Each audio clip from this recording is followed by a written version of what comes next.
चीन की AI boot application deep seek ने अमेरिकी स्टॉक मार्केट में ऐसा हंगामा बर्पा किया कि बड़ी टेक कंपनी एनवीडिया को एक ही दिन में इतना नुकसान पहुंचाया जो उसने कभी सोचा ही नहीं था, यानी 599 अरब डॉलर।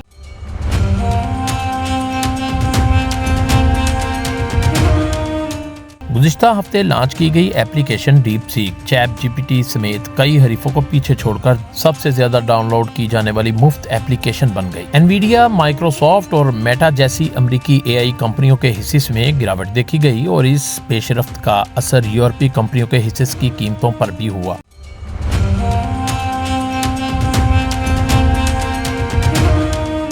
चिप तैयार करने वाली एक डिच कंपनी ASML के हिस्से की कीमत में 10% से ज्यादा गिरावट देखी गई, जबकि सीमेंस एनर्जी के हिस्से जो कि एआई से मुतल्लिक हार्डवेयर बनाती है के हिस्से की कीमत में 21% कमी देखी गई। कम कीमत चीनी वर्जन को अभी इतनी तवज्जो हासिल नहीं थी, मगर इसने लॉन्च के बाद मार्केट को कदरे हैरत में डाल दिया।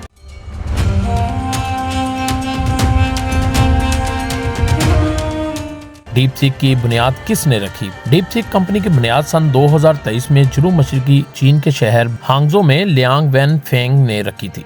40 साला लियांग एक information and electronic engineer graduate हैं जिसने डीप सीक को सहारा देने वाले एक फंड की बुनियाद भी रखी थी। उन्होंने चीन में एक एनवीडिया A100 चिप्स का एक स्टोर भी बनाया था। अब चीन को ये चिप्स बरामद करने पर पाबंदी है।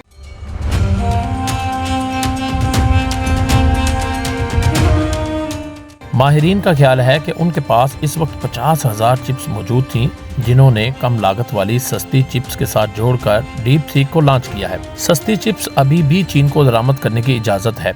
लियांग को हाल ही में एक एआई सनत को माहिरीन और चीनी वज़ीर-ए-आज़म के दरमियान एक मुलाकात में देखा गया है।